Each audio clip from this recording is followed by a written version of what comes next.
Sir welcome to Maheshwaram real estate. అయితే ఈరోజు మనం ఎక్కడ ఉన్నామంటే బెంగళూరు హైవేకి నియర్ బై 2 km డిస్టెన్స్లో, అలాగే మన Srisailam highway to connectivity Bengaluru highway connectivity రోడ్లో ఉన్నాం సార్. ఇది కనిపించేది వచ్చేసి 100 feet రోడ్ సార్. ఈ 100 feet రోడ్డు బేస్ చేసుకొని లేఅవుట్ ఉంది సార్. ఈ లేఅవుట్ నేమ్ వచ్చేసి కార్వినోవా లేఅవుట్ సార్.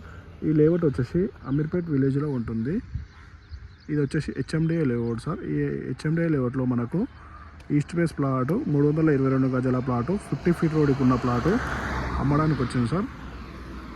ఇప్పుడు ఆ ప్లాట్ దగ్గరికి మనము చూపిస్తాం సార్. మనం ప్లాట్ దగ్గరికి వెళ్తున్నాం సార్,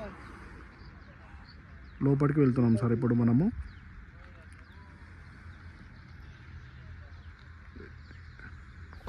సార్ మనం ఇప్పుడైతే వెంచర్ లోపలికి వచ్చేసాం సార్. అయితే వెంచర్ లోపల మనకు కనిపించేది అయితే ప్రీకాస్ట్ కనిపిస్తుంది, అదే సార్ ప్లాట్ వచ్చేసి. ఆ ప్లాట్ వచ్చేసి మనకు 322 గజాల ప్లాట్ ఉంది సార్.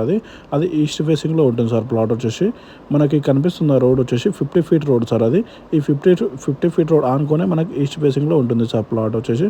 అయితే మనం ఇప్పుడు ప్రజెంట్ లొకేషన్ వచ్చేసి అమీర్పేట్ టౌన్లో సెంటర్లోనే ఉన్నాం సార్. అమీర్పేట్ నుంచి మనకు ఒక 500 meter డిస్టెన్స్లోనే ఈ లేఅవుట్ ఉంటుంది. అలాగే మనకు స్టాచ్యూ ఆఫ్ ఈక్వాలిటీ ఏదైతే ఉందో శ్రీ మయోం రామేశ్వర వారది, అక్కడ స్టాచ్యూ ఆఫ్ ఈక్వాలిటీకి వచ్చేసి 1.5 km డిస్టెన్స్లోనే ఉంటుంది సార్ ఈ లేఅవుట్. అలాగే బెంగళూరు హైవేకి వచ్చేసి 2 km డిస్టెన్స్లోనే ఉంటుంది.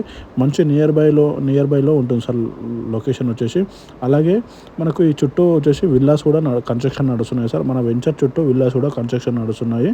అలాగే మన వెంచర్లో ఆల్రెడీ 2-3 ఫార్మ్ హౌస్ కూడా ఉన్నాయి సార్.